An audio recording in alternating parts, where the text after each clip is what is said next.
Coucou les amis, bienvenue dans cette nouvelle vidéo dans laquelle nous allons travailler sur un exercice du type BAC sur les fonctions logarithmes népériens.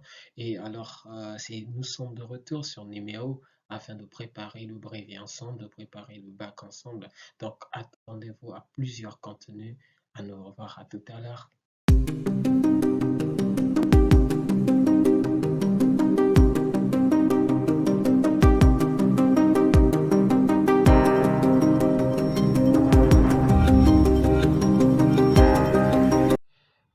Nous voilà ici pour la résolution de notre fameux exercice. Ici, la fonction f de x égale à ln de 1 plus exponentielle de x. Et on nous demande de montrer ici à la première question, de justifier que la fonction f est bien définie sur R. Alors, il faut savoir que la fonction ln est définie si le contenu est strictement supérieur à 0. Or, nous ici, nous pouvons vite remarquer que quel que soit le x que l'on prendra dans R, le contenu ici, 1 plus exponentielle de x, est strictement supérieur à 0. Pourquoi? Parce que exponentielle de x est positif, peu importe la valeur de x. 1 aussi est positif, la somme de deux nombres positifs est positive. Donc, le x, on l'a pris dans quoi? On l'a pris dans R. Donc, f est bien défini sur R. Voilà, je viens de justifier cela. Alors, à la deuxième question, on me demande de justifier que f est dérivable sur R. Alors, ici, il faut reconnaître que f est dérivable. F est dérivable sur R car c'est la composée, de deux fonctions, dérivables. Donc, notre fameuse fonction f est dérivable parce que c'est la composée de deux fonctions dérivables. Donc, nous allons voir d'abord 1 plus exponentielle de x est dérivable, ln de x aussi est dérivable, d'où notre fameuse fonction est dérivable. Et on me demande de calculer sa dérivée. Alors, f' de x sera donc égal à quoi? À la dérivée, si je peux me le permettre de l'écrire, de tout, je fais ça, de tout dérivé. Or, il faut savoir que la dérivée de ln de u, ce n'est autre que u' sur u.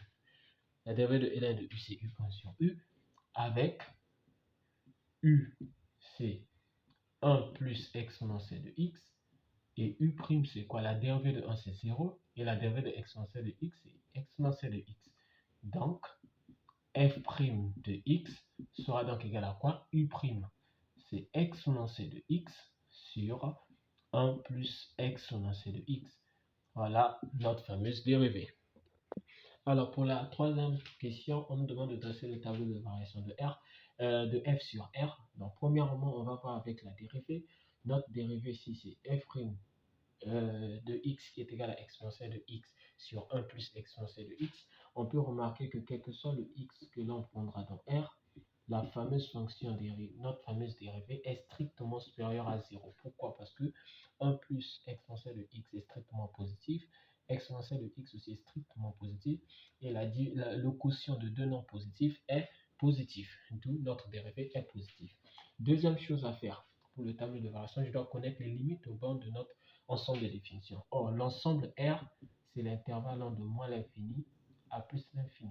Donc, je calcule la limite quand x tend vers moins l'infini de la fonction f de x, qui n'est autre que la limite quand x tend vers moins l'infini de la fonction ln de 1 plus exponentielle de x. Or, lorsqu'on essaie de voir ici, la limite quand x tend vers moins l'infini de exponentielle de x est 0, donc on aura ici ln de 1 plus 0, soit on aura ln de 1, et ln de 1 c'est 0.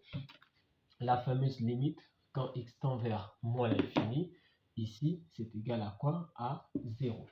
Et il faut aussi donc calculer la limite quand x tend vers plus l'infini de la fonction f de x.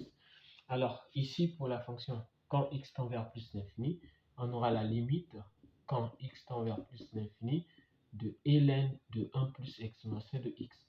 Or si on essaie de voir pour cette fameuse fonction qui est à l'intérieur, la limite quand x tend vers plus l'infini de 1 plus exponentielle de x, on aura très rapidement 1 plus la limite quand x tend vers plus l'infini de exponentielle de x, c'est toujours plus l'infini. 1 plus l'infini, ça va toujours donner plus l'infini. Et vu que le contenu va tendre vers plus l'infini, et par abus de langage, et l'un de plus l'infini, c'est plus l'infini. Donc ici, mon fameux résultat, c'est plus l'infini. Voilà un peu ce que nous avons. Et une fois que nous avons les limites aux bornes et le signe de notre fameuse dérivée, on peut alors dresser le tableau de variation. Donc ici, nous avons x, nous partons de moins l'infini à plus l'infini. Le tableau de signe de notre fameuse dérivée. Nous avons dit tout à l'heure que notre fameuse dérivée est positive, quelle que soit la valeur prise par x. Et voilà, la variation ici, nous avons f. À moins l'infini, nous avons calculé la limite, c'est 0. Et en plus l'infini, nous avons trouvé plus l'infini. La fonction, elle est croît. Bien les amis, voilà terminé cette première partie de vidéo. J'ai préféré faire cette vidéo en deux parties pour éviter à ce qu'elle soit très longue. Donc la première partie vous est présentée aujourd'hui et la seconde partie viendra dans quelques heures qui viendront. Ainsi, je vous prie de liker, de commenter, de faire vos suggestions afin que nous puissions accompagner car les propositions sont faites pour vous. Alors, donc pour la prochaine vidéo, nous allons répondre aux questions 4, 5 et 6 où nous allons voir un peu comment faut-il donner l'allure d'une courbe. Ainsi, je vous dis ciao, à très bientôt. C'est